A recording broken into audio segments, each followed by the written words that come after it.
This is a HeadGum podcast. And then you guys linked up. Yep. And it's been 34 years. Yeah. That's crazy. Does that feel crazy to you? Mm-hmm. Yes. It does feel crazy.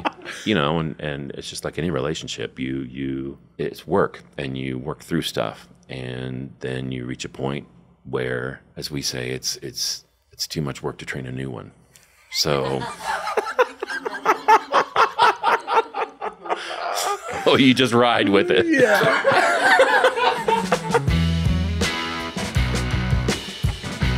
Stuart, here we are. Here we are. Hi. At last. Hello, how are you? I'm good. I've been trying to get you to do this for so long. I know. I had said, would you ever fly to LA? You said, not really. Not a flyer. How you doing? I'm doing okay. How are you doing? I'm okay. I'm a little mad at you because you haven't invited me to see your garden yet this season, and I haven't. It's an open invitation. Oh, See? that's where I fucked up. Yes. That's where I messed up. Well, and you were here and gone and here and gone. So Yeah. As you can, Yeah. you are welcome. This is you're kind of launching the classic criticism of me, which is you're not here. What are you talking about? Precisely. Yeah. I think the last time I saw you, you told me that you had gone on a road trip to southern Missouri and you had avoided Yes. the interstates. Yes. I went to Cape Girardeau, which is, of course, on the other side of the state. Uh-huh. And I'll do anything to avoid I-70 especially. And it was 8 hours one way and 9 hours back. Yeah. Because you basically took local streets. Right. It took the 40-mile-an-hour curvy, Yeah. windy, hilly roads. But it was beautiful Yeah. for the first 3 hours. And then by that point, you're like, I really want to get home. Yeah, but not bad enough to go over to I-70. No. No. And I love that about you. Get out of here. You see this fly? I love that about you. You also, well, we should tell people how we met. Yes. We met because Holmes and I were researching a TV show that we were writing for Hulu. They didn't make it. Shout out to Hulu. But we were making a show for Hulu and we were writing these two characters that were older lesbians in Kansas City. And we were like, oh man, we really want to like get this right. Like, I wonder what kind of places they would have hung out at. We were thinking about doing like some flashback, like bottle episodes of their life or whatever.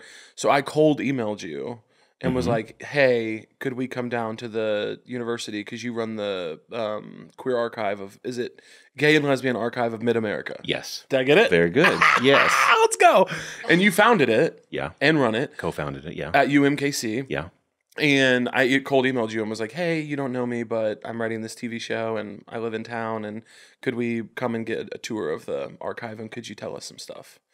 And did you like that, or were you annoyed by that? Oh no, it was fine. It's like, okay, I wonder what this is about and if this is going to go anywhere. And because I get emails with some frequency, and you just never know what they're going to turn into.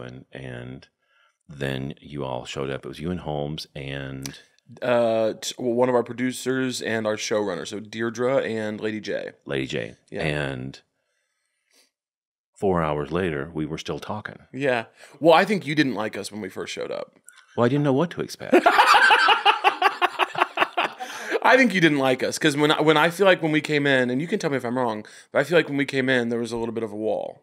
Well, again, you never know. Yeah. Especially with a cold email or a cold contact, you just never know how serious people are and what their work is going to evolve into. And so I'm always a little formal at the beginning, and then as you guys were talking and exploring, I could see it's like, okay, this is the real deal. These guys are serious about it. They really want to know stuff, and they really are doing what they say they're going to do. So Yeah. When we came in, it was more like you were giving us like work, Stuart. You were like always. You were yeah, like, hello always start and there. welcome. Yeah. And then an hour and a half later, you were like, girl. And I was like, all right, we got him. And then we became friends, and now we pretty much have coffee or something every time I'm in town. Yeah. Yeah. Yeah. That's okay, how many friends are you making through the archive? Like, where do I rank in the rankings? It's very atypical for me to maintain a sort of longer term relationship with somebody who comes in simply because their projects are finite and they're not that interested. And so, yeah, I mean, we have coffee or whatever every time you're in town, and I always look forward to it. It was very diplomatic. You didn't say I was number one, but I felt it. I felt it in your heart. Way up there. There we go. Yes. So, okay, you have like a billion stories that I think are so interesting. I'm trying to give, usually we don't like introduce our guests because they're, a comedian or something. I'm like, boring. We know what a comedian is. But you have such an interesting job because you run the archive and you also teach. What classes are you teaching? I teach a queer American history class, and I've been teaching it for about 10 years. And the last 2 or 3 years, I taught it over at the Kansas City Art Institute. Mm-hmm. And this year, with our different political environment, I haven't been able to get any traction at my school. And so I can't get anybody to pay me to teach it. And the paying is not a big deal, but I can't get them to offer it for credit, right. I guess I should say. And so this fall, I'm going to teach it for free. I'm just going to teach it on Sunday afternoons, open it up to the public, and let the students who I've kind of been promising for the past couple of years that this class is coming, let them know so that they can participate as well. What is the hesitation? What's changed? Because you used to teach it for credit there, didn't you? Yes. But it was kind of buried because it was a gen ed class. Mm-hmm. Everybody's paranoid. Everybody's paranoid about the DEI and the language that the AI is looking for. So they're not really interested in offering a queer American history class. Yeah.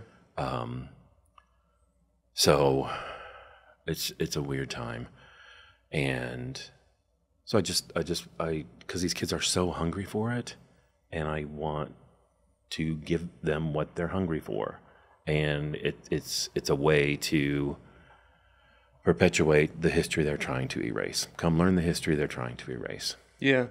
Well, I think you and I have talked a little bit about this privately, but I think, there's not much good that comes out of times like this where, like, authoritarian, like, fascism is surging globally, by the way, not just right. us.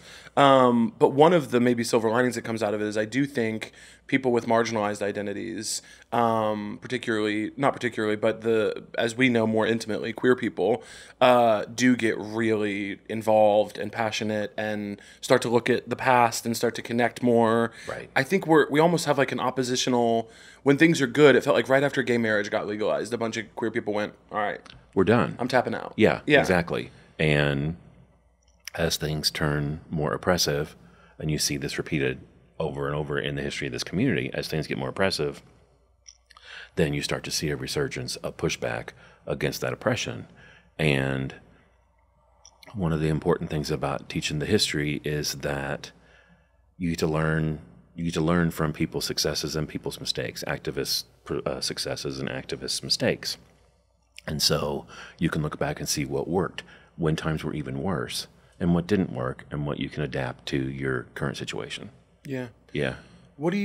I assume you probably, because you're talking to college students, I assume there's a certain level of, like, doomerism or nihilism about the moment that we're in. I mean, what do you think about the moment that we're in and political hope? And it has been really, really surprising to me, because I engage with a lot of queer students on different levels. And I just thought after the beginning of this year that our trans kids especially would just spiral and just, and I've anticipated being able to see it in their behavior and their demeanor. It has been the exact opposite. Really? They're just chugging along. They're just doing their thing. They're just moving forward. It's been really, really surprising to me. And I'm really kind of astounded. Yeah. Because they have that fortitude to just kind of shrug it off and say to themselves, I'm presuming that I'm just going to be who I am. At this point, existence is resistance. And so just exist and continue, and things will change. Yeah. Yeah. Well, you have talked to me a little bit about, like, you've seen it be really bad for us, and then pretty good for us, and then really bad for us. Yeah. And it's kind of this. Can you talk a little bit about that, like roller coaster ride? It's a pendulum, you know, and the pendulum swings in the wrong direction, and things get really bad, and in part because of the resistance to that oppression, the pendulum starts to move back in the other direction, and things get really good. And looking at the history, you can tell, you can see it, and you can see the surges of the activism that we were talking about bubble up as things get challenging. Yeah. When did you come out? Oh Lord. Was it 2013? Well, in my head, it was third grade. I knew when I was in third grade, and then. Now, how'd you know in third grade? Because same, that was about the time that I figured it out as well. I just knew that I preferred the company of boys. Yeah, shout out, by the way. I know that's right. You know? Yeah. Pete, for me, elementary, right around that time, I don't know why kids do this. What is wrong with kids? I don't know if you guys were doing this, but they would have like marriages on the playground.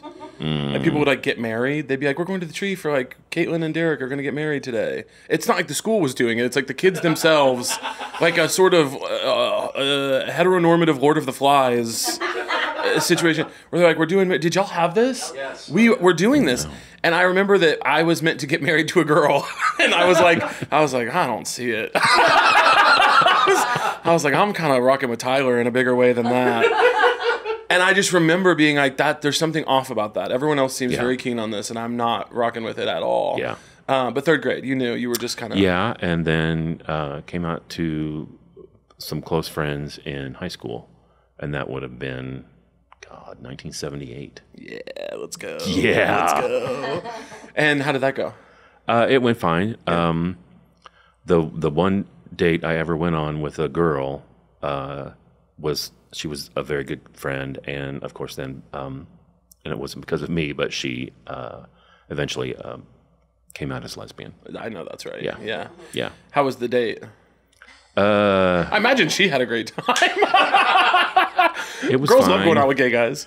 I think we went to a movie, and then we might have gone to dinner, and I took her home. Yeah. Yeah.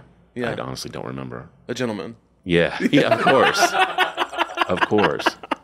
So then, so you come out to some friends, and then you weren't in Kansas City yet at this time, right? No, I was in Springfield, Missouri. Yeah. You were down in southern Missouri, where I went to college. Mm-hmm. So then when did you move to Kansas City?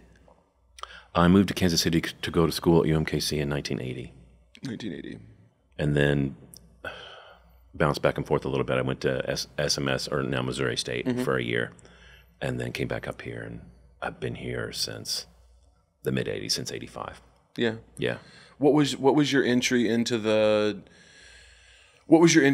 queer scene like? Like, how did you get involved with?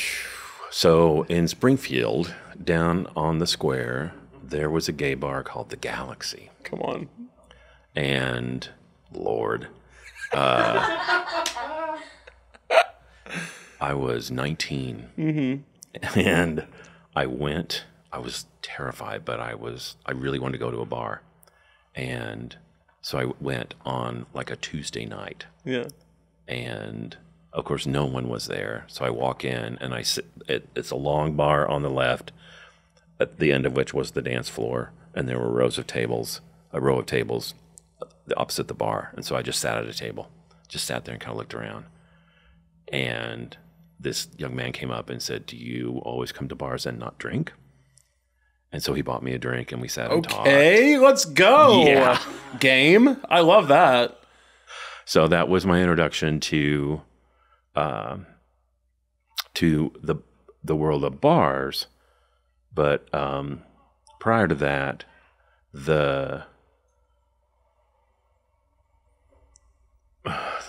sort of public cruising area was Phelps Grove Park. And of course, you didn't have to be of age to drive around Phelps Grove Park. Right. And I was much younger than 19. Yeah. I was about 16 when I put two and two together. Yeah. And had access to a car. Yeah. This is your big entry at that point. This is the big entry point into the queer scene. Yeah. Is Such as it was in Springfield, Missouri in 1978. yeah. Yeah. Well, wasn't that? It feels like that was kind of the norm, right? It was like, well, I don't think you were meeting friends at the cruising park. Were you? Was there anyone? Did you feel like there was a culture at the cruising spots of like, yeah, you weren't like staying in touch with anybody? No, it was very short term. Okay, what I thought, yeah. Yeah. But no. the gay bars, I mean, the gay bars had to have been way different back then because there were no. It wasn't like now where it's like I feel like they're so almost phased out. Well, and the bars in Springfield, I mean, there was the one bar, right? And then moved up here, and just it was a different kind of experience because the crowd was it was a much bigger community, and there were just more opportunities. There was more than one bar, Yeah. and I mean there were niche bars, and so it was a different kind of experience. Yeah. But it was the only place to potentially meet longer term kinds of potentially longer term relationships. Of course, there were cruising spots up here as well, the Liberty Memorial and the Plaza and some other places. But the bars were where you were, trolling for a husband, essentially. Yeah. Yeah. Well, when I was 16, 17, we were on Craigslist and Grindr. That's where we were. That's where we were cruising. Interesting. So it was all digital by then. Right. We weren't. I would never in a million years when I was a teenager. If you told me to show up to a park to meet men, I would have been like, okay. Well, and quite honestly, you didn't necessarily even have to go to a park. I mean, if you were walking down the street and you happen to catch someone's eye in the right way, you find yourself 10, 15 minutes later at their home. Come on, brother. Come on, brother. It was a long time ago, and it was a very different era. Yeah. Yeah. I mean that's just how easy it was, of course there was a sense of danger about it all because you were making yourself very vulnerable. Yeah. And a sense of danger, but also a sense of a certain level of trust with the other person. Yeah. Yeah. Were there so you're hoping to catch the eye in the right way. I mean, that's classic. I know that. But like were there any other tells? Like how did you know a gay guy? How would you spot a gay guy? Just the way they walk and talk, like tell, always. Yeah. I mean, there is gaydar, right? Yeah. Just checking. I didn't know. And back in the day, for certain proclivities, there was a whole coding system. I mean, there was the whole hanky system. What's that? Oh, you've never heard of this? So for certain sexual behaviors that you were interested in, there was a code of hankies. The kerchiefs, like the red kerchief. Yeah. You would put it in your back pocket, and so a red one meant something. A yellow one meant you were into golden showers. A black one meant you were into something else, and a blue one meant you were into something else. And if you wore your keys on, let's see, keys on the left, L.A. Keys on the left, you were active. Keys on the right, you were passive. So you were top or bottom, to use today's terminology. Right. Activo passivo if you're in Mexico. Right. And there were little cards that were printed up with the hanky code. No. Yeah. They're handing out cards being like, here's what you do with your hanky. I don't remember where they handed them out, but yeah, I've seen, and we may have some in the collection. Yeah. Yeah. Oh, I need to see that. Yeah. I need to get back to the collection. I need to see some of this stuff.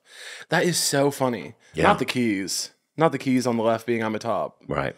That is so funny. That's the kind of shit I'm talking about. We're not doing that anymore. No. People aren't even meeting up. We don't need to, but also people aren't even meeting up without seeing people are sharing albums on Grindr before they even talk of right. every nude photo that they've Right. taken of their body. Right. I'm like, I actually don't need that. I'd rather be kind of surprised by, I don't know. I think it's just more fun. Well, yeah, you don't know what you're going to get. Yeah. Which Yeah, is great. it is That's the more whole fun. point. I Yeah. don't know. I just feel like I have a real bent against, not just in gay sex and dating, just kind of in culture generally lately, of like the crusade of certainty. We Yeah. want certainty about everything. And we're in the pursuit of certainty, we're squelching out a lot of surprise and excitement in our lives by even just simple things that we all do, myself included, like, looking up every restaurant in a 2-mile radius before you pick somewhere for dinner, and looking at the chairs and the vibe and the menu. Right. And, looking at the artist's Instagram story before you go to the concert, because they're going to say when they're going on the stage, so you can miss the opener on purpose. And Really? oh yeah. Wow. Yeah. And I've talked about this before, but I think like that kind of certainty and that like pursuit of only doing the exact thing you want to do, it is like a real problem. And you're missing out on so much. I mean, just the idea of chance. You're eliminating all of that. Yeah. And that's the thing about chance. It can go in either direction, and it can be really, really great, or it can be really, really not. Yeah. And either way, you have a good story. Yeah. That's the thing. That's what I love about being a comedian is Yeah. I think every experience is worthwhile. Yeah. Every experience is worthwhile. If I have Yeah. a really bad night, then I have something funny to talk about. Exactly. That's like that, but applying that to your life more generally and being like, oh, bad experiences are worthwhile. It has value to have a night that I didn't plan on having and didn't necessarily enjoy. Right. Right. But I think we're losing that a little bit with, obviously the phones haven't helped, but you don't have a phone. Right. You're crazy for that one. I really want to be you so bad. You can just let your Stuart- phone go. Stuart, Yes, you can. I tried, brother. I tried, and it didn't. I tried to have a dumb phone, not even have no phone. I tried to have a dumb phone with Yeah. no, Yeah. social media and stuff on it. I was cast aside. Well, Well, by yeah. I society. mean, you're left out of everything. You're Yeah. left out of a whole world of different kind of experience, mediated experience, but you're still left out of it, Yeah, and you are disconnected. yeah. But there's some liberation in that too. Have you ever had a cell phone? Yes. Well, how'd it go? Not well. Okay. When was it? Oh, it's been a while. 10 years ago. Yeah. I mean, I had a flip phone, and then I had a smartphone for a little while, and I just hated it. Yeah. So, Yeah. All you really have is vibes and your little notebook. yeah, Yeah. which is in my pocket. Yeah. Yeah. My favorite thing about you is when we hang out and I say something that you want to remember and you pull out the notebook and start scribbling. Well, yeah, I put your new address in my notebook so I can go look it up and Help me figure out what and happened. help you figure out who lived there. Yeah. I love that. I really do. I think I have to email you to hang out with you. I think that's beautiful. Yeah, well, I remember when email was introduced. Yeah. So, and I'm old enough that any sort of computer interaction is really work. It has always been, and in my mind will always be connected to work. And so when I'm not at work, or when I don't want to feel like I'm at work, I'm not going to be connected to something that just mimics that. Yeah. Yeah, it's not. My relationship with it is very different than folks of your generation. Yeah. We grew up on it for play. It was Yeah, like for enjoyment. recreation. Yeah. Like from a very early age. Yeah. God, Facebook and MySpace were happening when we were in. I wasn't actually on MySpace. I was somehow kind of shielded from social media a little more than a lot of people that grew up at the same time as me. Why is that? Was that because you were in Missouri, in central Missouri? Yeah, our internet was slow. Yeah. And also we were poor. Yeah. And so our computer sucked. Yeah. It was like Yeah. it just wasn't as like I wasn't on MySpace the way that some of my friends were. I was on Facebook for sure. Yeah. But I was even a little slow to that, I felt. And then I got really into it. I got really on Facebook in a big way in middle school. Was like posting full albums after every single event. Like I was doing the whole Facebook thing. That's we would interesting. we would take digital cameras out with us. Yeah. And we would take 120 photos of a nothing event. And then we would go home and post an entire album of it right as soon as we got home. And it would be like a picture I accidentally took of your shoe. It's going to Right. the album. Right. Because you just had to do you plugged your camera in and just did the blanket upload. Yeah. Yeah. But anyway, that's not interesting. So you moved here permanently in the mid 80s. Yeah. You come here originally in 1980. Yeah. Moved here permanently in the mid 80s. And then what is queer activism like in the Midwest around that time? Like what is it? How do you get involved? At that point, we're just starting to see the introduction of AIDS in Kansas City in a meaningful way. And so there's no real coordinated response on the part of the community in terms of activism, really, for a couple of years.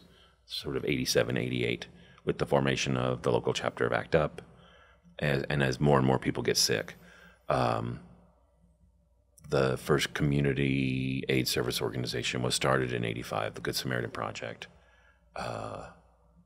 But as far as sort of visible activism, it wasn't until much later in the decade, and particularly after the March on Washington in 87, because a bunch of Kansas Cityans went, and there was a lot of energy to do community fundraising to pay for folks to go, and then when they came back, they started a number of different groups. When you say that AIDS kind of showed up in Kansas City, when was that, and what did that look like? I mean, like, what community-wise, how did that come to your knowledge? Community-wise, well, the first time I ever read about AIDS was in 1982 in a gay porn magazine. This was in Springfield. I worked at a bookstore out on South Campbell, out by Kickapoo High School.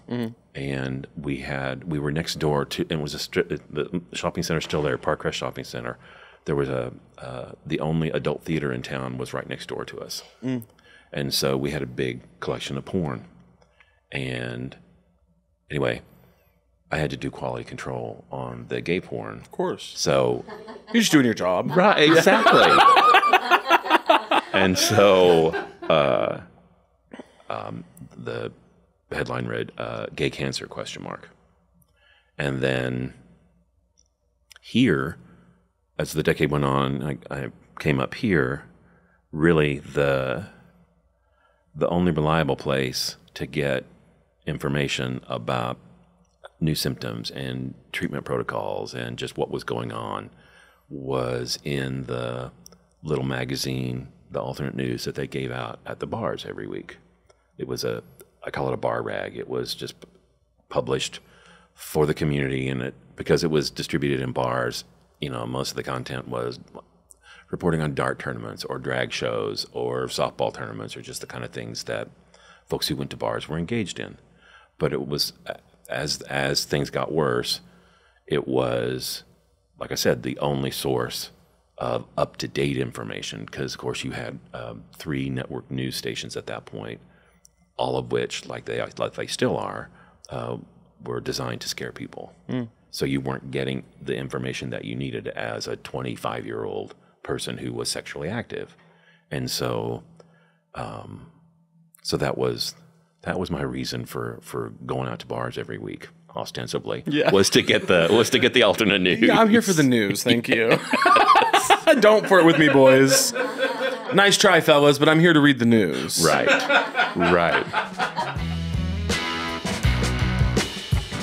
Hey guys, it's me, Caleb. This isn't going to be perfect because I am recording on a weird little setup where basically my phone is sitting on top of a water bottle in my trailer. I just filmed a 12-hour day on this movie, but nothing would bring me more excitement than to read you some ads for the So True podcast, so here goes. Today's episode is brought to you by Alma. Alma is on a mission to simplify access to high-quality, affordable mental health care, and I could use some right about now. Alma has built a community of over 20,000 diverse therapists. Therapists on the platform offer both in-person and virtual care. While online tools and resources can be a useful starting point or supplement, human relationships are an irreplaceable part of mental health care. Alma can help you find someone who will work with you on your specific needs and goals and support you in making real progress and improving your mental health. Alma also makes things real simple to find a therapist. Some people turn to impersonal online resources like forums or chatbots because they think finding a therapist is expensive and difficult. Think again. The directory makes it easy to find therapists that take your insurance and meet your unique needs with filters like gender, race, therapeutic approach, and more. Know the cost of your sessions upfront using Alma's cost estimator tool. At Alma, 97% of therapists accept insurance, including United, Aetna, Cigna, and more. Better with people, better with Alma. Visit helloalma.com/sotrue to get started and schedule a free consultation today. That's helloalma.com/SOTRUE. Get over there, y'all. My hair looks insane. Leave this in. I look insane. Got any fun trips coming up? Well, one thing you probably haven't put on your packing list, learning the language. But with Babbel, you can start talking in just a few weeks. Start speaking a new language with confidence thanks to Babbel's conversation-based technique that quickly teaches you useful words and phrases about the things you actually talk about in the real world. There's over a dozen languages available to learn at your own pace, so you can achieve your goals with material tailored to individual proficiency level, interests, and time availability, of course. If I was going to use Babbel to learn a new language, well, it'd definitely have to be Italiano, so I can finally take that trip to Rome I've been dreaming of without the worry of not being able to read the road signs as I zip around on a little scooter. One of the best things about Babbel is their personalized review systems that are based on your progress, designed for long-term memorization of whatever new language you're learning. With over 16 million subscriptions sold, Babbel's 14 award-winning language courses are backed by a 20-day money-back guarantee. I want you to learn another language, so I'm teaming up with Babbel to gift you 55% off subscriptions, but only for our listeners at babbel.com/so-true. Get up to 55% off at babbel.com/so-true. Spell babbel.com/so-true. Babbel.com/so-true. Rules and restrictions may apply. Who knows? We'll see. So what was the gap between the network, the traditional media news coverage of the situation, and the news that the community was spreading itself? Like, what did that difference look like? The news that was community generated was really the news you needed. I mean, it was, okay, I can remember, I can remember this friend of mine and I that I would go out with, because I didn't have a car, so he drove. And we had read in the alternate news about the symptoms of thrush, which is a condition that shows up on your tongue, like fuzziness on your tongue. And so we had compared notes about checking our tongues in the mirror just to see, because this is in a period when they still hadn't identified HIV, so nobody knew what was causing this. Yeah. And so it was that kind of nuts and bolts information that you found in those publications, whereas everything on TV was just reporting on the ugliness of the response on the parts of people like Jesse Helms and, of course, President Reagan, and just the fear and the mystery around all of it. Yeah. Yeah. It really is like you and I have talked about a lot of this stuff in private, but it really is always so shocking to me that gay bars were so crucial.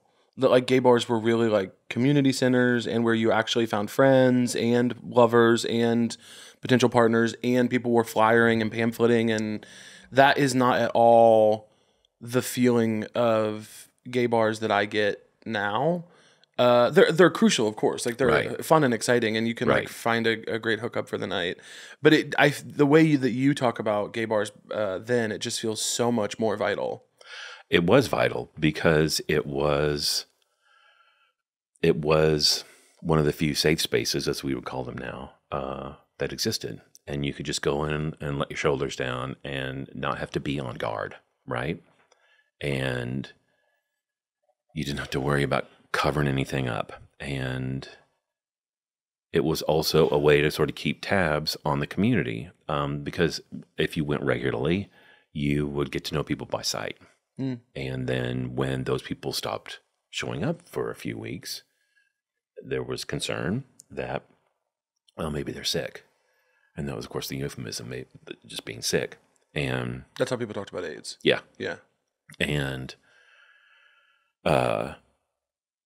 then they'd show up again. So you could breathe a little easier, and it's like, okay, maybe they were just on a trip or something, but they're okay.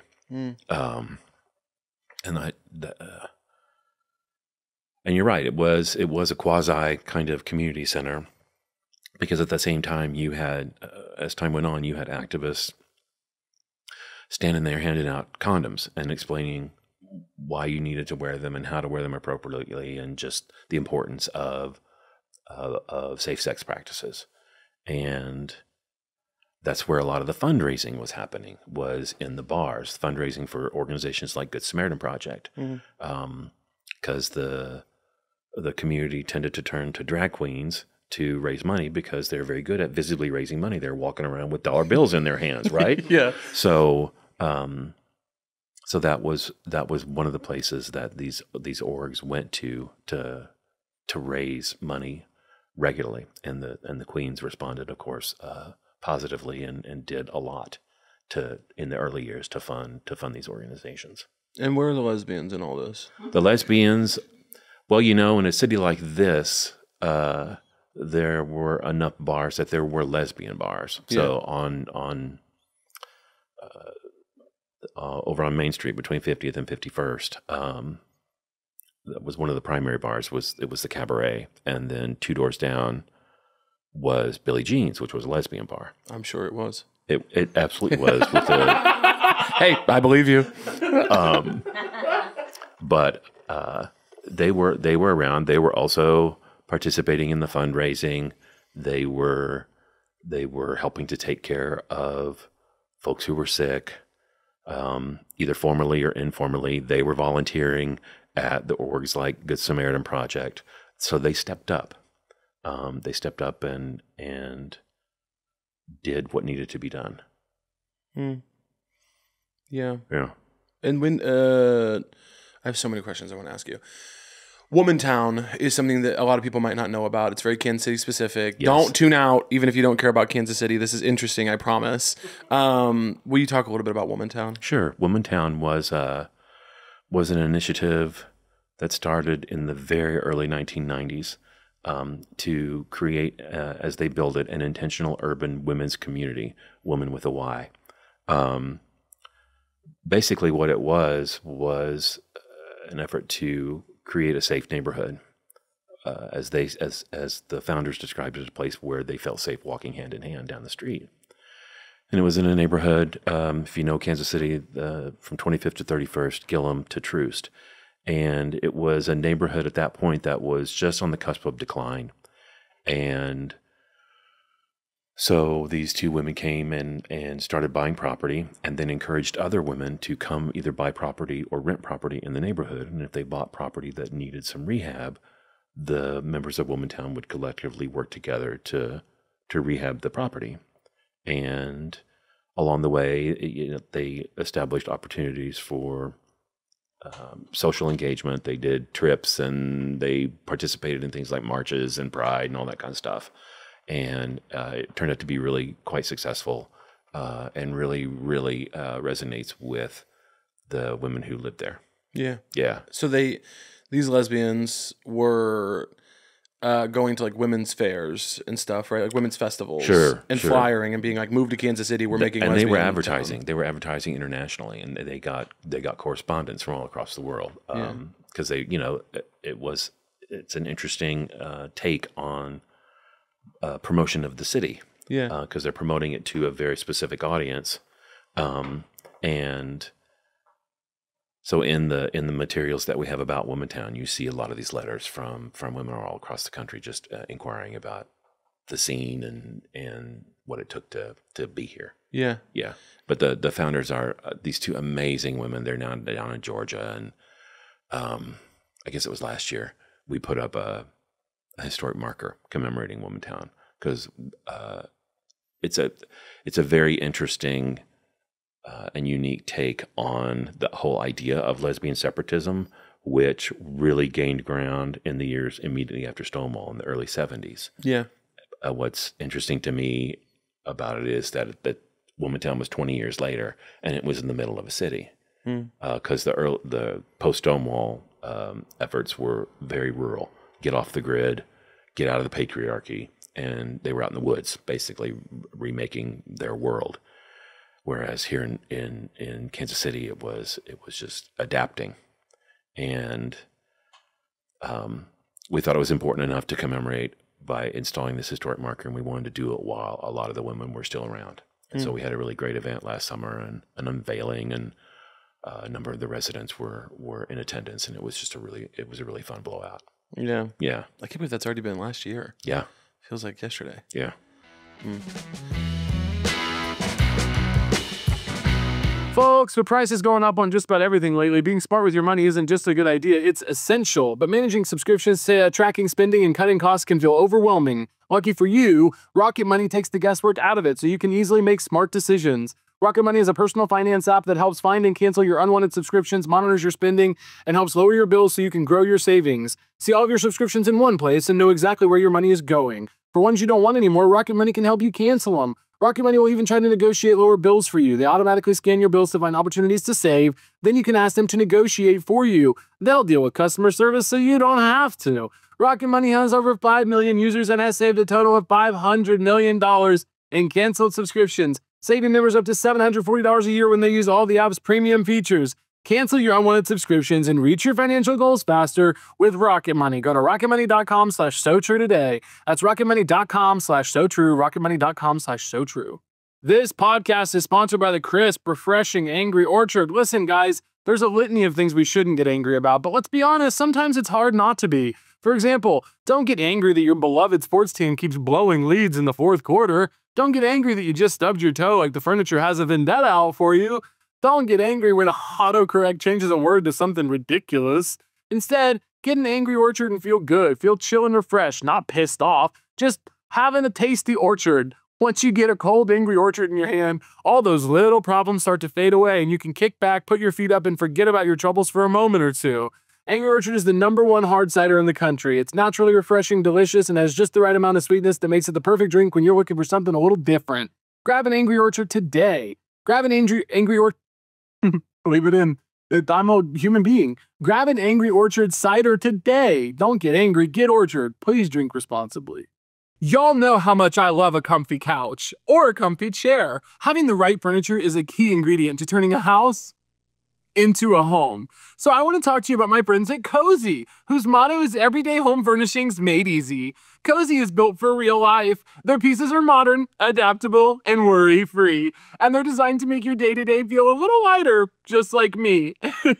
With functional innovation at every step. And if you're like me and can barely assemble a house of cards, let alone a coffee table, don't worry. Cozy provides easy assembly, easy mix and match, and versatile multifunctional style that adapts to you. Cozy helps you open up new home possibilities. Furniture shopping should be an exciting experience. Cozy helps make the whole process from shopping to purchasing to setup an absolute breeze. Cozy is dedicated to the idea of easy everything and offers modular design options so your furniture can change with each season that life brings you. Mix and match different styles and colors. Swap out the old and add in the new with stylish selections and design assistance to help you as you explore new options on your personal interior design journey. Transform your living space today with Cozy. Visit cozy.com. That's COZEY.com. The home of possibilities made easy. But y'all were also having what was the queer community in Kansas City was throwing like a big picnic in the country every year. What was that thing? That was in the 70s. Yeah. So there was a group that was called the 10400 Club. And we don't have a lot of reliable information about it, but from my understanding, the name comes from the address of one of the members, which at that point would have been 104th and something. And in the 70s, that was all country, because that was south of the highway. And so it was a social club. And it was a philanthropic club. They raised money for different kinds of community, broader community things like Toys for Tots, that kind of thing. And they would regularly have what they called pasture parties out at a couple of farms of the members. And we have some footage in the collection of a big giant party, like it looks like about 200 people. And you know, it's a party out in a pasture, and so everybody's sitting around their lawn chairs or on their blankets. But there's also footage of them doing these really quintessential kind of Midwestern things. There are sack races. There's a big giant egg toss, and then the film cuts to this sort of weird makeshift stage with this lesbian rock band playing. Let's go. And then it cuts to an even smaller platform where this well-known black drag queen performs out there in the middle of the farm. Mm-hmm. It's really, really kind of astounding, and it's a really cool example of what it was like for Midwestern queers. And these films are from about 1976 in the 70s. Yeah. Yeah. Yeah, we've always been here. Yeah. I think that's the stuff I love learning about that stuff because it just like growing up in, small town northern Missouri. I didn't know an openly gay person until I was in my 20s. Right. That, openly. I didn't know anyone that I proclaimed as gay. I have my suspicions, but And they're probably right. there's at least one science teacher that I'm like, the haircut told a story, Yeah. But yeah, I just think it feels so good to me to hear about how long we've been here and to think about the fact that for so long, I think a lot of rural queer people experience this feeling of like, I don't belong here. This place is not for me. Right. And then to get evidence that it's like, well, that's just not true. Right. That's just not true. Because the thing about about growing up and coming of age in the Midwest is that you're really tied to the landscape. I mean, that's one of the reasons we like living in the Midwest is because of the ties that we have here, and that aren't necessarily queer ties, but there is that tension between that and the fact that there are many, many people who don't want you here. Well, there are many, many people who don't want you anywhere. Right. So, so that's just going somewhere else isn't going to make that any different or go away. And it is nice to have the validation that we've always been around and always been in these spaces. Yeah. Yeah. Well, and I don't want to get, that's why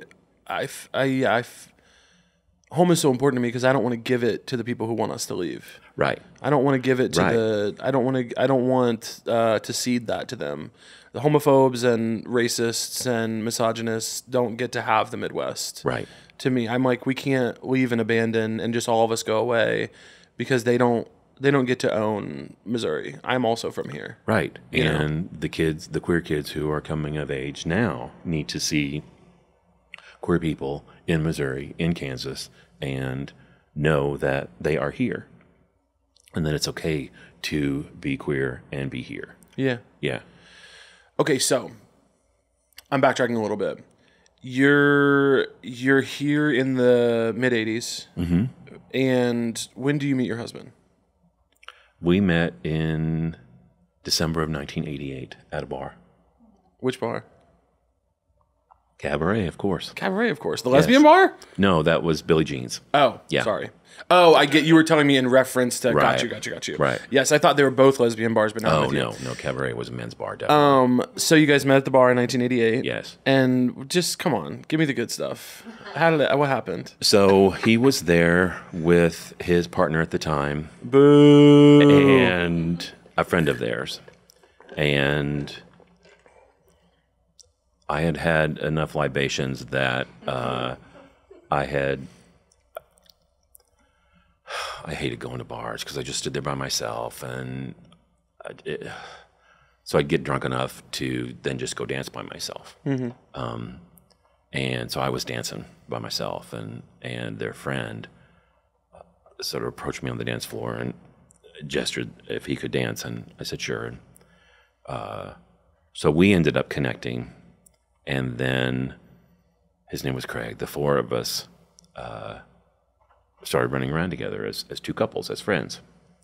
And then my husband Christopher and I, after about a year of that, realized separately that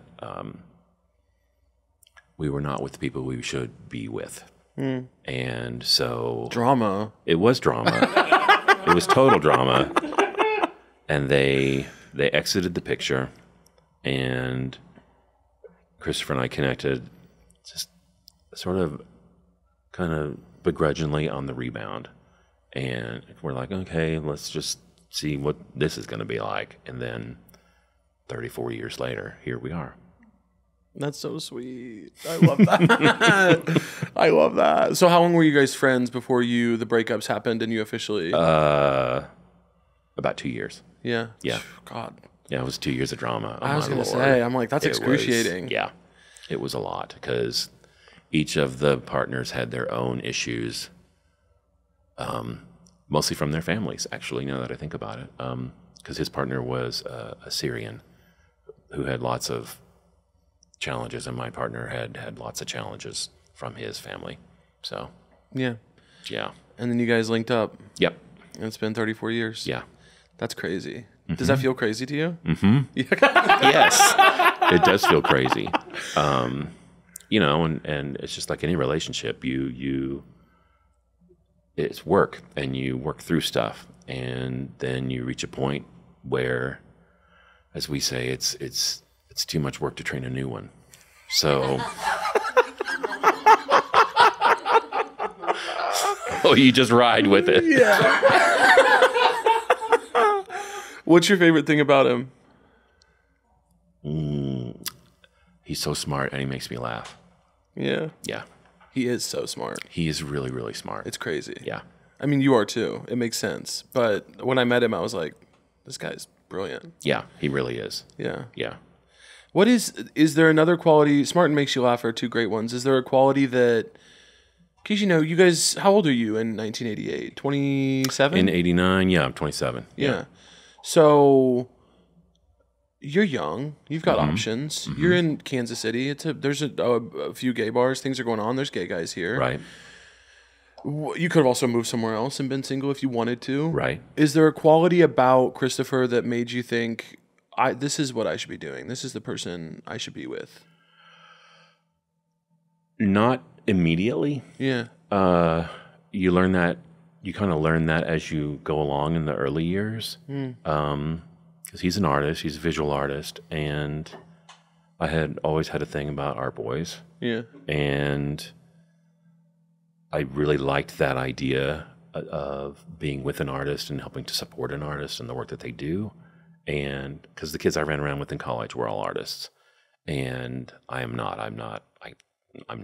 and I just admire it. And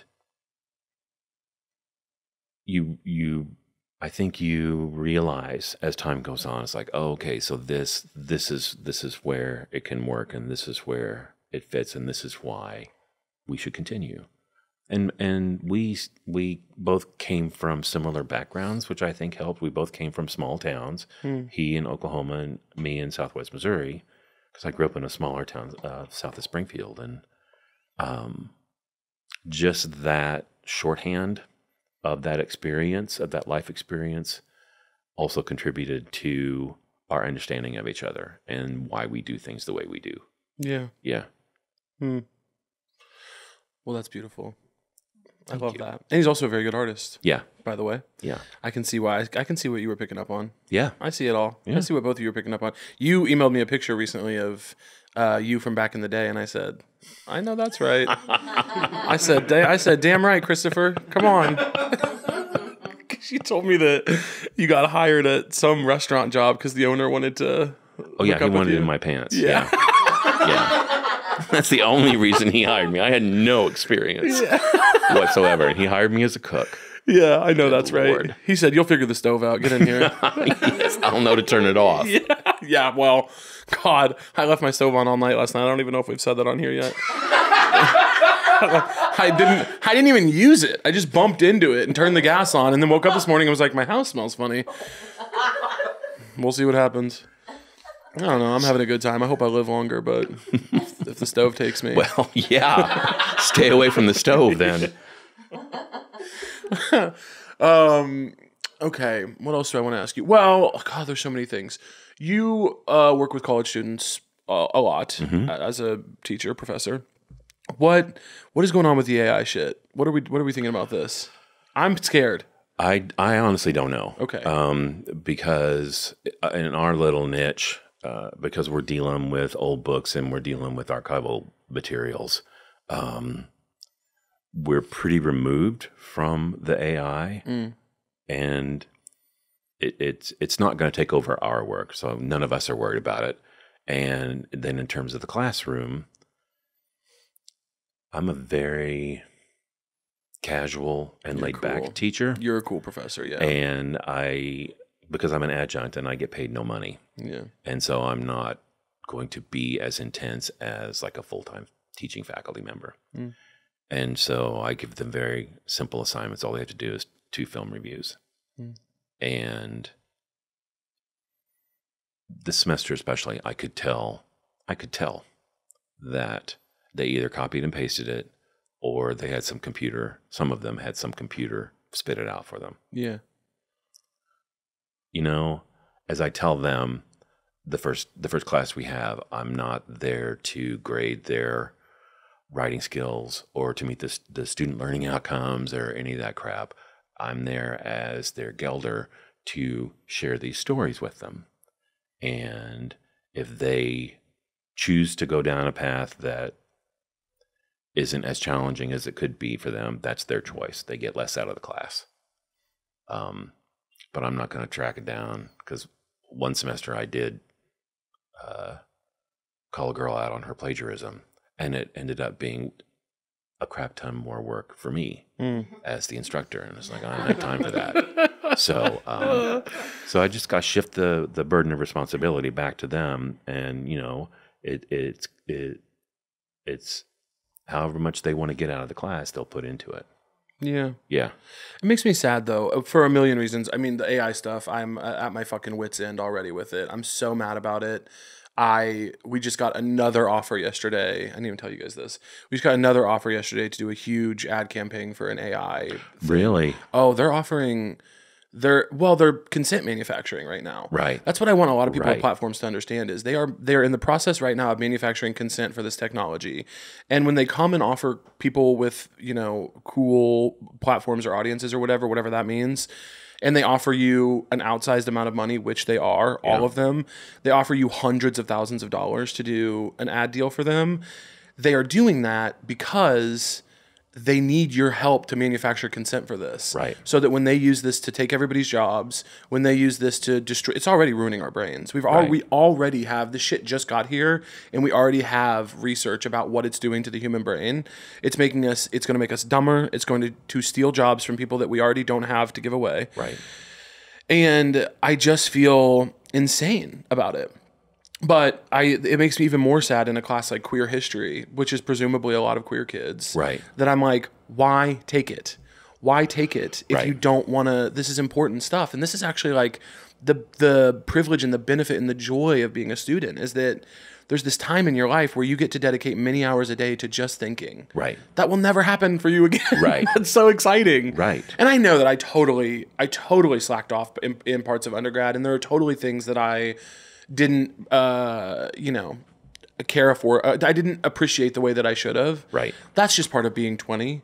But there's something more happening now, I think. And maybe that's just because I'm 30, and maybe I'm just becoming one of those guys who's like, it's different. But I do think there's a difference between phoning in a 12-page essay but still writing it yourself and just completely turning it over to a computer. Yeah. I do feel that there's a difference in that. Yeah.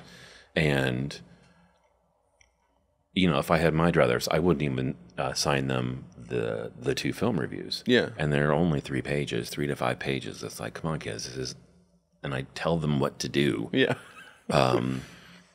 But I have to just to meet the needs of the school.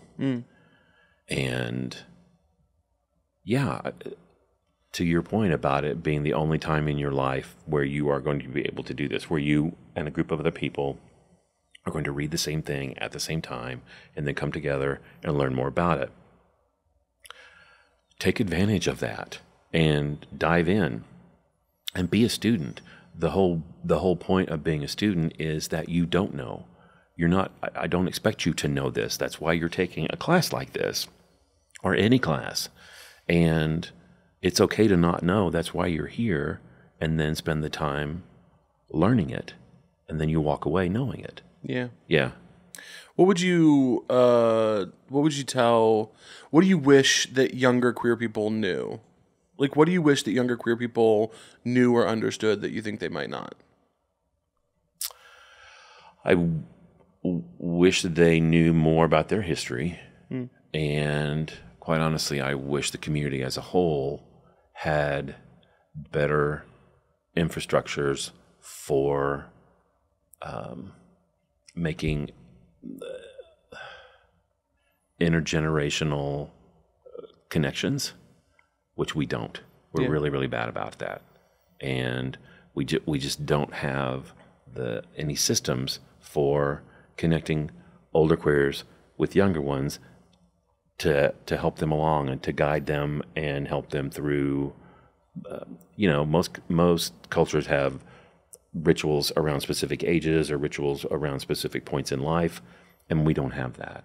And I'm trying to figure out a way as, again, a Gelder, to put that into place where we can. I'm actually meeting with a group next month that deals with queer seniors, because I did a series of talks in May at the Artists Coalition, Kansas City Artists Coalition, and the audience was really diverse in terms of age, from seniors to very, very young people. And in our conversations over the course of the series, the young people were really, really interested in how can we replicate this kind of makeup of an audience for our own organizations. And so we were all kind of brainstorming ways to do that. And I think there's, just like there's a hunger for the history, I think there's a hunger for making those connections. I think one of the big barriers is the technology divide. Because just as you said, you're on this thing all the time. You're immersed in digital all the time, and many people my age and older are not. Yeah. And so there's a real true disconnect there, and it's just kind of figuring out ways to overcome that. I think people are starving for community in general. Yeah. Right now. Yeah. And connection in general. But I do think, I can't speak for older queer folks, but I know that younger queer folks would be excited at the prospect of having an intergenerational queer friendship. Yeah. I make a lot of new friends, and you're one of my favorite people I've met in years. We have such Well, you're very sweet. We have such great conversations. I just Yeah. love hanging out with you. You have probably the best advice on boys. I feel so bad for you. Every time we get together, I've got a new boy problem for you to solve. That's all right. Take advantage. Yeah, I'm Yes. I just think it's beautiful to have those kind of friendships, and I think, I'm also interested in figuring out how we can do that. Yeah. And I also want to, like, you've taught me so much about, like, queer people in Kansas City even that did so much for our community and, like, made Kansas City a viable place for an openly gay person to live, period. Right. That are now struggling or now have this and I'm like, I want to help. I'll do anything, you Right. know? That we're helping that person, that older lesbian, move out of her house. Right. And she was such a, they're just things like that where I'm like, I would show up and move boxes for a day. Yeah. Or whatever, you Yeah. know? I think knowing our history is really important. And I would like to help make more intergenerational connections. There's just a lot of hope in that also. Yeah. I think it's a real source of hope. On both sides. Yeah. Quite honestly, because for the older generation, Grindr is a mystery, and Grindr is Craigslist a mystery. back in the day. Grindr is a mystery, by the way. And so I just think it helps us to understand what you all are having to contend with, that we never would have, that we never did. Yeah, and what we don't have to contend with because you did. Right. Yeah, Right. yeah. That's That's really a good beautiful. point. That is a good point. Good job, Caleb. Okay, question for you.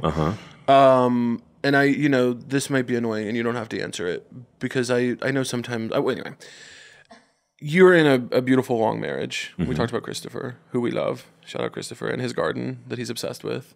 What do you think is the secret? What is the secret to a good, long, maybe not even secret? What is your advice for a good, long, healthy relationship? We have always said that we were lucky in that we each married someone who likes to be by themselves. And I think just making room for the other person in those kinds of ways, whatever it is, whether it's an outgoing personality, then you just make room for that, or whether it's a little more sedate and introspective kind of personality. And just again in the early phases, just kind of figuring out what you're dealing with and what's in front of you, and if you want to make it work, then you try to find ways to accommodate that and make room for that. Yeah, Yeah. that makes sense to me. Yeah. What's so true to you, Stuart? What's so true to me is that, well, to be honest, your phones are crack. And crack is whack. Yeah. Okay, say more. What do you think? It's bad for us, the phones? Oh, But fun, you have to admit. I presume they're fun. There's got to be some draw. No, they're horrible. I hate them. Yeah, I mean, because Christopher has one, and people are on them all the time, and when they're forced to be off of them, like in a classroom, you can see them getting itchy. Yeah. It's just like I need my opium, I need my crack, and it's astounding to me. Yeah. It's astounding to me, just how much people give over to their devices, especially in terms of time. Yeah. Yeah. The crazy thing is, everyone knows it. That's the thing, is it's not hidden. Everyone, my friends who spend the most time on their phone, and I am not innocent of this, I spend a lot of time on the phone. I think I have a pretty balanced relationship with it, all things considered. But even still, it's bad. I am bad at it. But everyone, my friends who are on the phone the most, will go like, "Oh, I know, I'm wasting so much of my life on this thing," and we can't stop. It's nuts. Yeah. It's really nuts. Yeah. Doom scrolling. Shut up. Put it down. Yeah. I've had it with this. My friends be like, "Oh, I was up till 4 a.m. doom scrolling." Shut it off. Are you 12? Right. Stop it. That I can't understand. Yeah. I'm like, when I start to feel bad, I do at least put it down. No tea, no shade. But it is insane to me that we all know how bad it is, and we're all still doing it all the time. Right. I am with you on that. Because you can just put it away. You should really only be on your phone for like an hour and a half a week, and it's Thursdays when my show comes out. Other than that, I think read a book, get out there. Go for a walk. Go for a walk, maybe listen to So True, and then I think as long as you listen to all my ads and don't click through them and maybe use the discount code, then you should log off a little bit. Right. Yeah. Right. That'd be good for the culture. Priorities. It is. I've talked about this a lot, but it is funny. I do think we should all get off the phones. I'm actively trying to. I hate the internet. I don't like it. Yeah. I don't put God bless Virginia. She does all my posting. It is not me that you're interacting with on there. I've been very open about that. Yeah. And yet it is my job. And so I'm like, don't shut it off entirely. Oh no. It's a weird conundrum because that's how you do promotion. That's how you have to do promotion now. Yeah. And that's something that we have faced with the archive because I'm not on anything, and so as a result, it's really hard to promote stuff. Because the primary tools I don't use. We Places don't that use. you're not at. Yeah. Yeah. So what do you need in your work? Do you need donations to the archive? What do you need most? You've got a captive audience here. we have launched a campaign to endow a position that is dedicated to GLAMA. Mm-hmm. Because I've got about 4 years left before I retire. And the thinking being that if we have a position that is funded with money that doesn't come from the state, that removes the threat of the state getting involved with what it is we're trying to do. Mm. That gives a buffer to the collection. AKA, if they were funding it, they could just cut it all together, and the way things are going, they likely would. Yeah. Right. It's not out of the realm of possibility, and so that's our focus right now. My dean's focus, and by extension, my focus is to sort of generate awareness about that campaign and try and raise that money. Yeah, she wants to try to do it before I retire. I'm not sure that will happen. Because it would be helpful for a new person to overlap, and this job is all about relationships, and it would benefit them to take advantage of me being still around, so I can introduce them to people, to donors and other people, just to help them get their footing. Yeah, but we'll see. We'll see. Yeah. Well, we'll put the link for the donation. You'll have to send it to us, and I will. I'll make a donation for sure. And anybody else who wants to make a donation can do that. I appreciate that. But guess what? I have one more segment for you. Uh-oh. This is a game. Okay. Speaking of donations, I'm going to read you 15 statements. Okay. Okay, you're going to tell me as quickly as you can after each one if you think what I just said is true or false. Okay. If you get 10 or more correct, Stuart, I'm going to give you $50 US. It's a game show. You ready? I want Canadian dollar. No. I'm an American, goddammit. Actually, let me check the conversion rate on that. You might be Right. able to get your way. Okay, you ready? Mm-hmm. Okay, Keanu Reeves has a twin brother. False. That is false. Oh, you were quick too. Penicillin is an antihistamine. False. False. It's an antibiotic. Burger King was originally called Insta Burger King. True. That is true. The band Kiss had 4 original members. False. It's true. Chase Bank's headquarters is in Atlanta. False. False. New York City. Miller Lite came out in 1973. True. That is true. Pistol dueling used to be an Olympic sport. True. That is true. Abdominal pain is the number one thing people visit the ER for. True. True. Andy Reid, head coach of the Kansas City Chiefs, was born and raised in Madison, Wisconsin. False. False. Do you know what it was? No. Los Angeles. The largest indoor theme park in Europe is in Moscow. True. True. Penguin Bay is the capital of Antarctica. True. False. It has no capital. Julia Roberts has been nominated for 10 Golden Globes. True. True. Game of Thrones ran for 8 seasons. True. True. Blue whales mate for life. True. False. The Kansas City women's soccer team is called the Fountainers. False. False. It's the current. How'd he do? 11. 11! Oh, 12. Yeah. Oh, nice. 12 is really good. Wow. 12 is really good. You'd be shocked. A lot of our guests are not very smart. Stuart, it was a pleasure to have you. Is there anything you want to tell the people before you go? Anything you feel we left out?